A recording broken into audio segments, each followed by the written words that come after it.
아멘. 예, 하나님 말씀 보도록 하겠습니다. 전도서 구약 성경 계속 보던 겁니다. 전도서 8장 1절에서부터 8절까지 같이 읽어보도록 하겠습니다. 누가 지혜자와 같으며 누가 사물의 이치를 아는 자이냐? 사람의 지혜는 그의 얼굴에 광채가 나게 하나니 그의 얼굴에 사나운 것이 변하느니라. 내가 권하노라. 왕의 명령을 지키라. 이미 하나님을 가리켜 맹세하였음이니라. 왕 앞에서 물러가기를 급하게 하지 말며 악한 것을 일삼지 말라. 왕은 자기가 하고자 하는 것을 다 행함이니라. 왕의 말은 권능이 있나니 누가 그에게 이르기를 왕께서 무엇을 하시나이까 할 수 있으랴. 명령을 지키는 자는 불행을 알지 못하리라. 지혜자의 마음은 때와 판단을 분별하나니 무슨 일에든지 때와 판단이 있으므로 사람에게 임하는 화가 심함이니라. 사람이 장래일을 알지 못하나니 장래일을 가르칠 자가 누구이랴.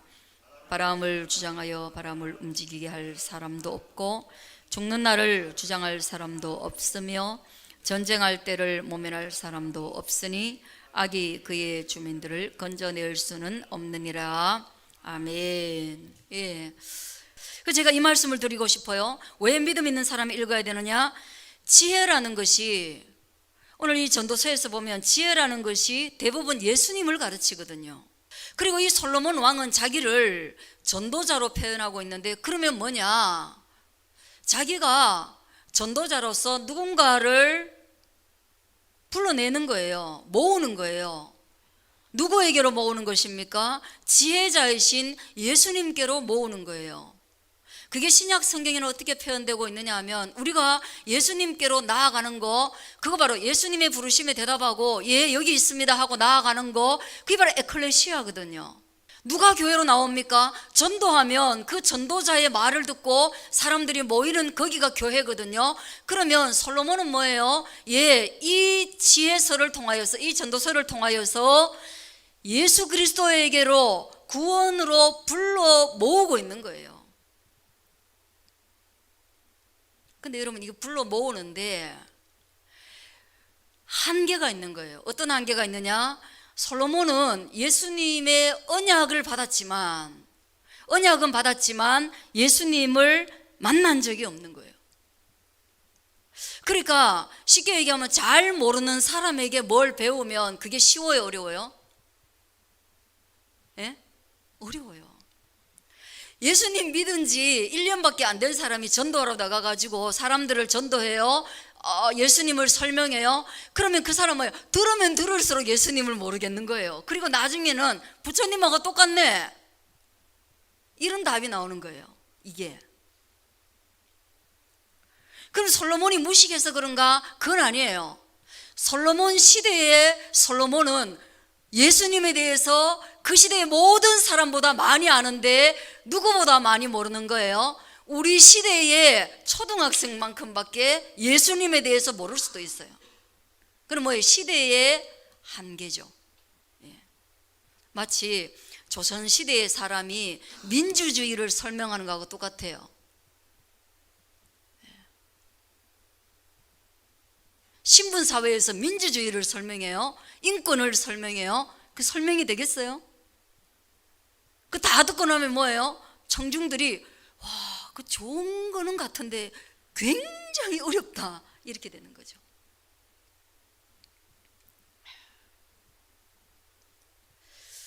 그래서 우리는 이걸 어떻게 볼 수 있냐면, 예수님이 그러면 오셔가지고 어떻게 사람들을 불러 모으셨나, 그걸 생각하면 예수님의 사역도 솔로몬하고 똑같은 사역을 하거든요.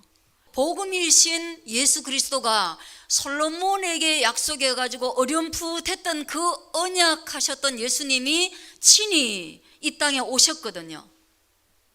그리고 당신께서 친히 오셔서 말씀을 전하니까 훨씬 더 명확하겠죠. 그 명확한 말씀으로 뭐라고 말합니까? 심령이 가난한 자는 복이 있나니 천국이 그들의 것이며. 왜 전도서로 설교합니까? 예, 한 인간이라는 것이 예수님의 부르심, 그 지혜자의 부르심에 예 하고 나와가지고 저 여기 있어요, 저 그렇게 살고 싶어요, 주님의 에클레시아 부르심에 제가 응답하고 싶어요 라고 했을 때 뭐예요? 다 전도서의 그 혼란스러운 과정을 거쳐가지고 예수님을 만나게 되는 것이에요. 그리고 예수님 이후에 우리는 지금 뭐예요? 예수님 시대도 아니고 솔로몬 시대도 아니고 우리는 어느 시대를 살아가고 있어요? 성령의 시대를 살아가고 있어요. 할렐루야. 우리는 뭐예요?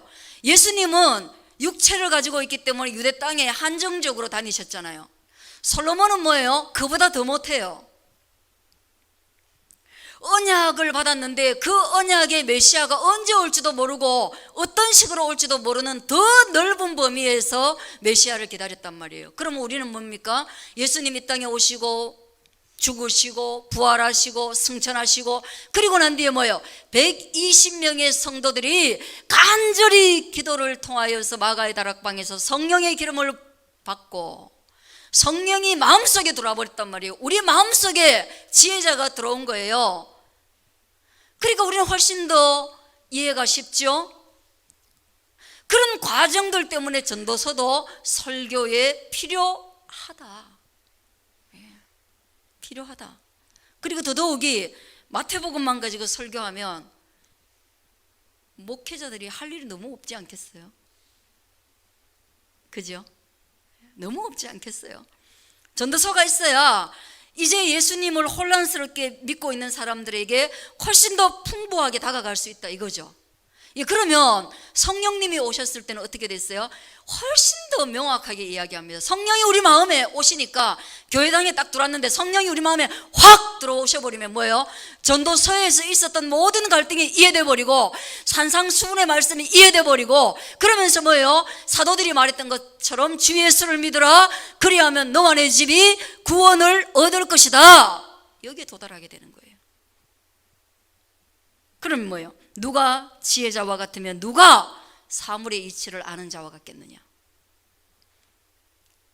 사물의 이치, 그는 뭐예요? 창세기에서 아담이 알았던 거예요. 그리고 아담은 뭐예요? 그 모든 것을 만드는 이가 누구라는 거? 하나님이라는 것을 알았던 거예요. 그렇다면 정말 사물의 이치를 안다는 것은 뭐예요? 창조주를 안다는 것이고 그 다음에 인간의 타락을 안다는 것이고 그리고 그것을 다시금 구원하러 이 땅에 예수님이 오셨다라는 것을 아는 거, 그것이 가장 깊은 사물의 이치인 거예요. 할렐루야. 그 구원받은 자예요. 그러니까 그 성령의 시대가 되면요, 베드로가 예수님보다 탁월합니까? 베드로가 솔로몬보다 탁월합니까? 그렇지 않음에도 불구하고 그들이 한 방에 끌어모으는 거예요. 한 방 설교에 얼마를 끌어모았어요? 4,000명이 에클레시아로 부름받는 거예요. 전도서, 전도자가 쓴 기록이 전도서예요. 그죠? 이 솔로몬이 이렇게 길게 장황하게 썼는데 몇 명이 그날 구원받았겠어요? 베드로가 한 방 하니까 4,000명, 한 방 하니까 5,000명 이렇게 막 부름받는 거예요. 그 우리는 매일매일 그럼에도 불구하고 그렇게 우리가 구원받았음에도 불구하고 또 어두워지고 세상에 나가면 지혜를 잃어버리고 지혜를 잃어버리면서 어떻게 됩니까? 미련한 자가 되는 거예요. 그래서 전도서에 보면 지혜자와 미련한 자가 계속해서 교차로 사용됩니다. 우리가 알았다가도 가가지고 아이고 돈을 보면서 돈에 확 마음 뺏기면 바로 미련한 자가 되잖아요. 그런 자들이 나발 이런 거예요. 나발, 어리석은 자인 거예요. 그리고 또 하나 전도서에서는 뭐가 비교되고 있느냐 하면요, 정말로 좋은 것과 헛된 것이 비교가 되고 있는 거예요. 헛되고 헛되다 뭐예요? 헛되다라는 단어는 아벨이거든요. 하벨, 그래가지고 허무함. 우리가 그냥 흙으로 사는, 흙이라는 존재의 가치만으로 사는 그것이 얼마나 헛되고 헛되냐 이 말이에요. 흙의 가치를 능가하는 뭐가 있어야 됩니까? 하나님의 호흡, 하나님의 생기를 우리가 깨닫고 살아가는 그것이 바로 지혜인데, 그걸 가리켜서 좋은 것 그래 토부라 그래. 토부. 좋은 걸 알고 사는 사람, 정말 좋은 걸 알고 사는. 그래서 전도서는 뭐예요? 여정입니다. 철로 여정, 하늘로 가는 여정입니다. 어떻게? 미련하고 어리석고 넘어지고 방황하고 돈 좋아하다가 여자 좋아하다가 술 좋아하다가 정치 좋아하다가 음악 좋아하고 예술 좋아하다가 몸이 좋아하는 모든 것을 따르다가 뭐예요? 헛되구나. 그 몸이 좋아하는 것만 따라가는 그게 헛되구나. 그럼 나는 어디로 가야 하나? 나는 어디로 가나야? 나는 어떻게 살아야 하나? 그런 고민 속에서 그가 그렇다, 우린 육체만 있는 것이 아니라 하나님의 생명이 있구나, 그 영혼의 갈망이 있구나, 그리고 그 영혼의 갈망을 부르시는 하나님의 부르심, 에클레시아, 진리로 부르시는 그 산상수훈, 그게 있구나. 그걸 깨닫고 나아가는 그런 여정을 기록하고 있는 것입니다. 믿으시기를 바랍니다. 그래서 그걸 깨닫게 되면 인간의 얼굴은 어떻게 된다? 빛으로 가득하게 된다는 거예요. 하나님이 우리 인간의 얼굴에 빛으로 가득하게 하는 그 도구는 뭐냐? 어떻게 하면 우리 빛으로 가득한가? 그거는 바로 하나님의 말씀을 듣고 그 말씀을 나눌 때 우리는 빛나는 거예요. 믿으시길 바랍니다. 출애굽기 3장입니다. 출애굽기 3장 보세요. 펴놓고 제가 할게요. 출애굽기 3장에 보면요, 기가 막힌 일이 나옵니다. 4절 한번 같이 읽어보겠습니다. 3장 4절 시작. 여호와께서 그가 보려고 돌이켜 오는 것을 보신지라 하나님이 떨기나무 가운데서 그를 불러 이르시되 모세야 모세야 하시매 그가 이르되 내가 여기 있나이다. 이거 하나님과 모세가요 만나는 장면이에요. 그리고 모세야 모세야 하는 것은 뭐예요? 오늘 전도자와 같이 예수님과 같이 에클레시아로 부르시는 거예요.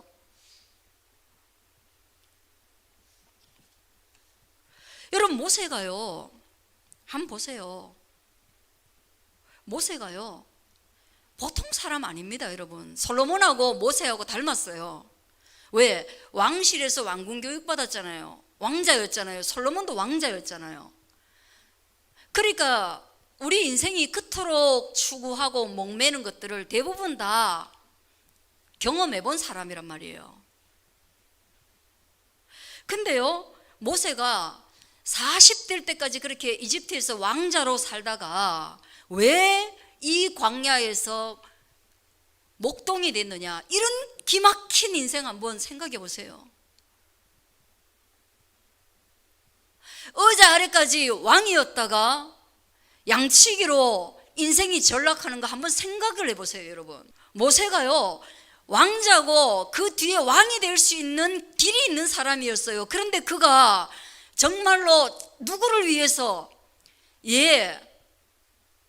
자기 동포를 위해 가지고 자기 열심을 다해 가지고 자기 동포를 구하려고 하다가 사람을 쳤는데 이게 죽이려고 했겠습니까? 과실치사 정도 되겠죠. 그 죽어버린 거예요. 그리고 그는 살인자가 되어가지고 도망을 갔고 그 도망가가지고 겨우겨우 일터를 얻었는데요. 그래가지고 대릴사위로 들어가가지고요, 이드로의, 자기 양이 아니에요, 이드로의 양을 치는 대릴사위가요 자기 소유 한 개도 없이 40년간 자기 장인의 양을 치는 사람이었어요. 인생이 무슨 낙이 있겠어요? 자기 거에 대한 소망 없으면 여러분 낙이 있어요? 없어요. 그러던 어느 날 하나님이 그를 부른 거예요. 이게 기가 막힌 거예요. 여러분, 지혜라는 거는요 하나님의 타이밍을 분별하는 자가 바로 지혜자입니다. 솔로몬이 그걸 말하고 있어요. 할렐루야. 어떤 타이밍이에요? 모세는 자기 스스로가 왕자라는 타이틀을 달고 자기 동족 이스라엘을 구원해 보겠다라는 그런 열정을 가지고 그들의 싸움에 개입해 가지고 자기가 협력했다는 거예요. 그리고 자기가 자기 동포 이스라엘을 구원해 내겠다라고 온 몸을 던져 가지고 거기에 참여한 거예요. 여러분, 정치적으로 생각하면 이게 무슨 일입니까? 이게 이집트의 왕자가 노예로 살고 있는 이스라엘 사람을 위해서 거기에 참여했다? 배신이에요. 그러나 그는 마음에 이스라엘을 구원해야 되겠다는 간절한 마음이 있었단 말이죠. 그런데 그때는 하나님의 구원의 타이밍이 아니었던 거예요. 구원의 타이밍 아니었던 거예요. 근데 보세요, 9절 읽어보겠습니다. 9절 읽어봅니다. 자, 시작. 이제 가라, 이스라엘 자손의 부르짖음이 내게 달하고. 이제는 뭐예요? 이제라는 단어예요. 그전에는 뭐였다는 거예요? 가면 돼요, 안 돼요? 안 돼요. 그전에는 뭐예요? 아무리 그의 마음이 뜨겁고 자기 민족이 불쌍해 보이고 자기가 애굽의 왕자라는 신분으로서 뭔가 할 수 있다라는 착각과 기대가 있을지라도 그때는 아닌 거예요. 그때는 아닌 거예요. 그때는 그것이 하나님의 관역이 아닌 거예요. 그때는 자기가 주먹을 휘두르고 믿음이라고 행동하고 쏘았지만 불발이었던 거예요. 근데 이제는 가라는 거예요. 왜? 하나님의 때가 됐으니까. 어떤 때가 됐습니까? 이스라엘 자손들의 부르짖음이 하나님께 상달되었다는 거예요. 이스라엘 자손들이 한두 명 부르짖은 것으로 되는 게 아니라 애굽의 왕자였던 모세는 선각자잖아요. 그러니까 이스라엘 백성들이 부르짖기 전에 이미 알았던 거예요. 왜? 그는 선각자거든요. 그는 지식이 있는 자거든요. 근데 혼자 아는 걸로 되는 게 아니에요. 이스라엘 자손의 부르짖음이 내게 달하고, 그 다음 애굽 사람이 그들을 괴롭히는 학대도 내가 보았으니. 그 하나님의 때.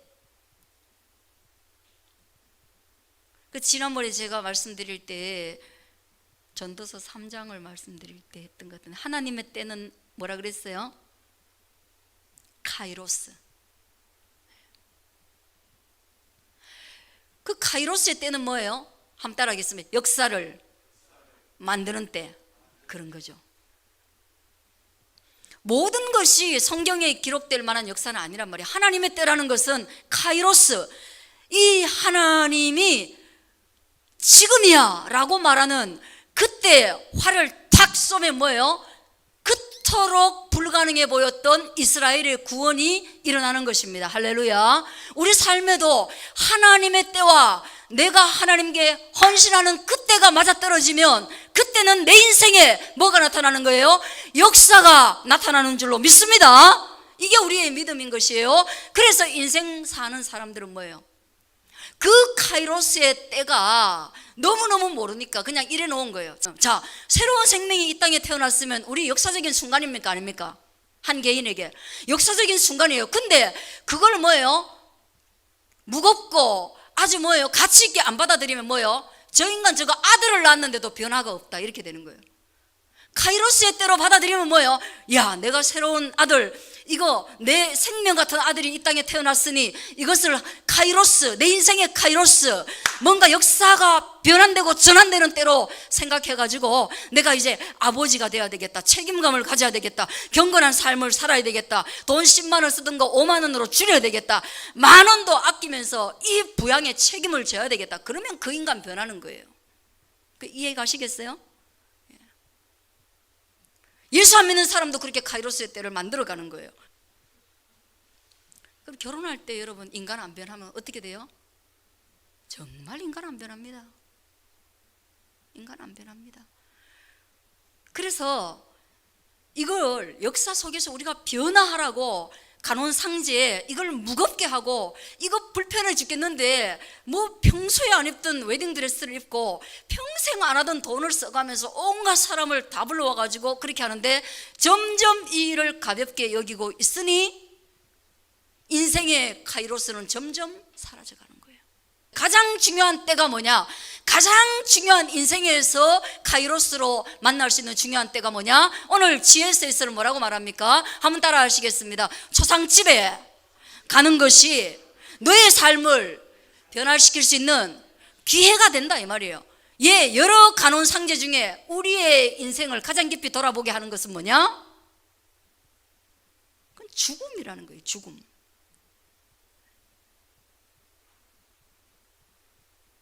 그럼 우리 변화할 수 있습니다.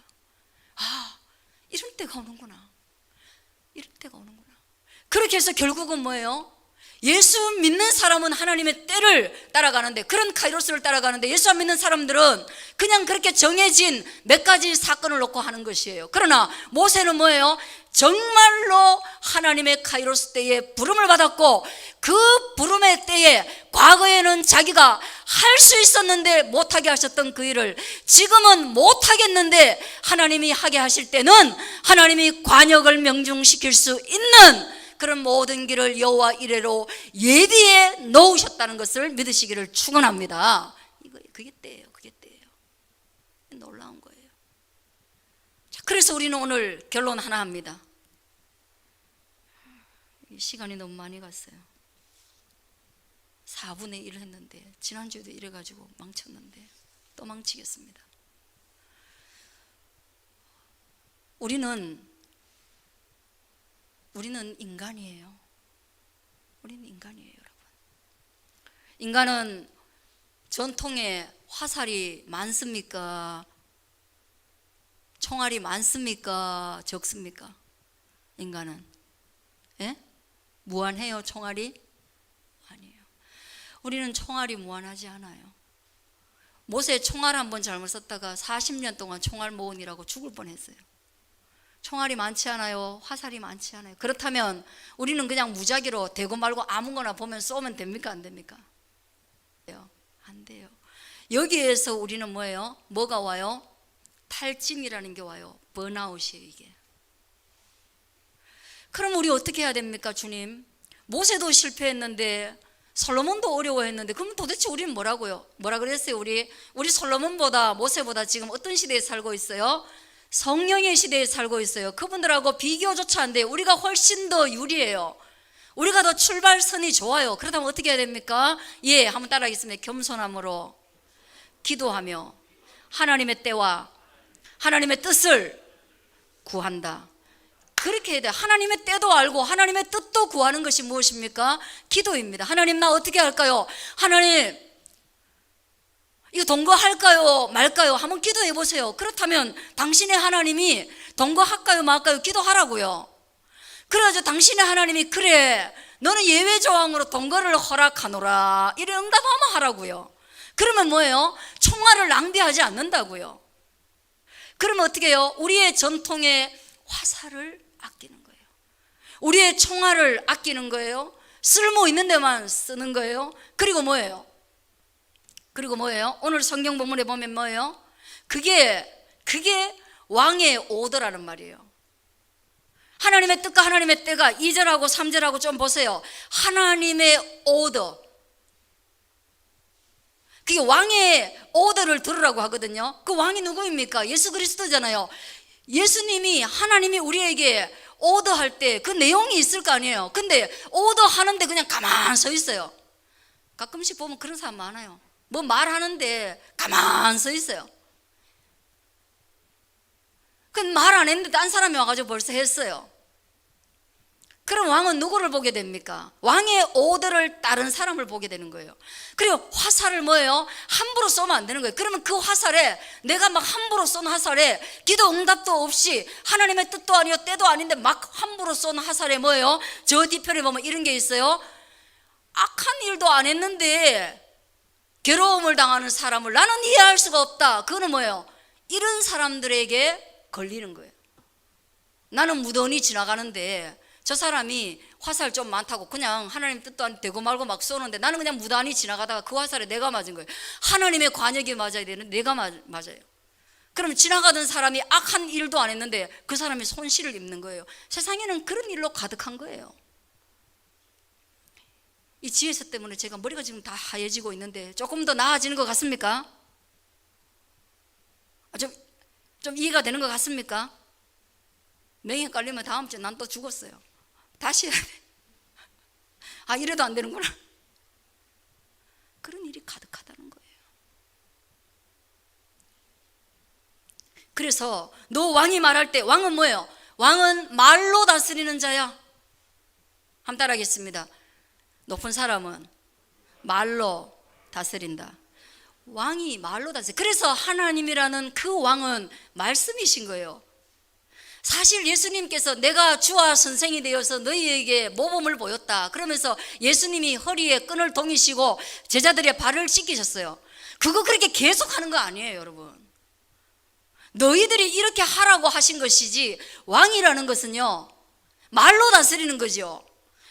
왕의 리더십은 언어의 리더십이며 명령, 오더, 말씀의 리더십이지 행동은 팔로우십이에요.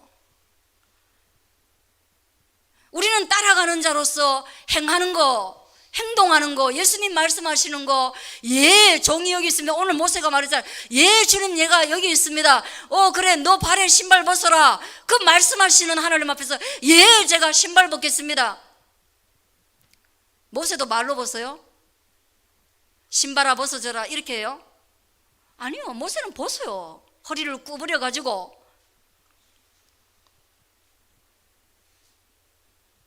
그러니 저와 여러분이 오늘 뭐예요?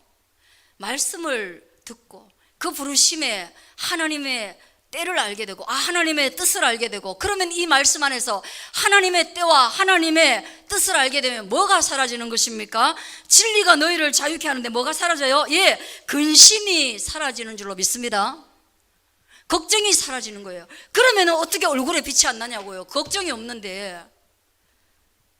그래서 어떤 신학자는 이렇게 말했어요. 성도라는 것이 하나님의 말씀을 듣고도 여전히 걱정한다면 그는 하나님의 느낌표를 다시금 물음표로 만드는 존재다, 이 말이에요. 하나님은 이렇게 말씀하시고 뜻을 정하셨는데, 그래서 느낌표를 딱 찍었는데 과연 그럴까요? 그러면서 다시금 걱정을 만들어하는 넌 누구냐? 넌 누구냐? 오늘 본문에 보니까 뭐예요? 그래서 넌 누구냐? 너 왕에게 이래라 저래라 하지 말라는 거예요. 이거 나오잖아요. 여러분 읽었잖아요, 같이. 너 누구냐? 전도서. 너 왕에게 이래라 저래라 하지 마라. 왕이 시키면 그냥 해라는 말이에요.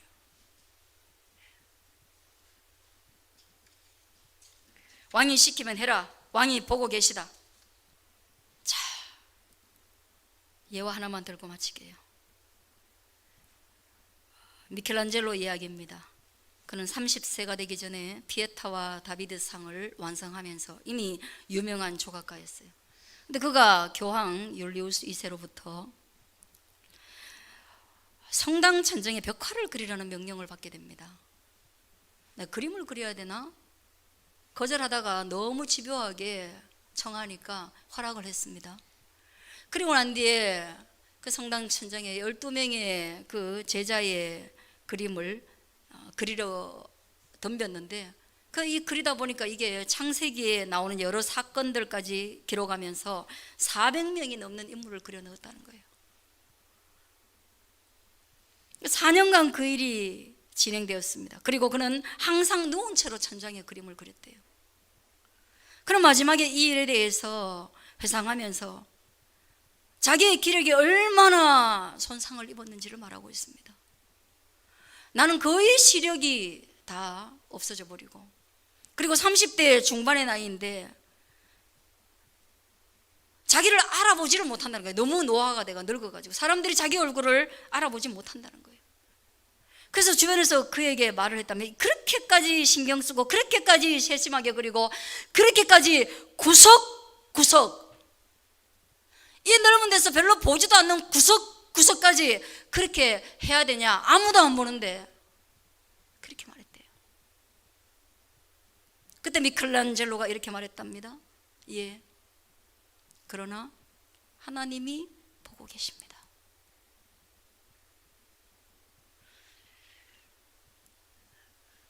그 일을 하나님이 보고 계시는 하나님의 의도로 그는 생각을 한 것이죠. 저와 여러분, 이번 한 주간 오늘 이 들은 말씀을 따라 예수 그리스도의 부르심 앞에 나아가고 예수 그리스도의 부르심 앞에서 산다는 것은 산상수훈의 삶이며, 그리고 그 부르심 앞에 선다는 것은 교회가 된다는 것이며, 그 교회가 된다라는 것은 결국은 사도 바울과 같이 이전에 했던 모든 것을 접어버리고 다시금 새로운 삶으로 나가는 것입니다. 그래서 저는 여러분의 얼굴이 새로운 그 진리의 가치 때문에 빛나게 되어지기를 축복합니다. 그리고 거기에 왕과 대면하는 그런 놀라운 사건들이 있기를 축복합니다. 기도하겠습니다.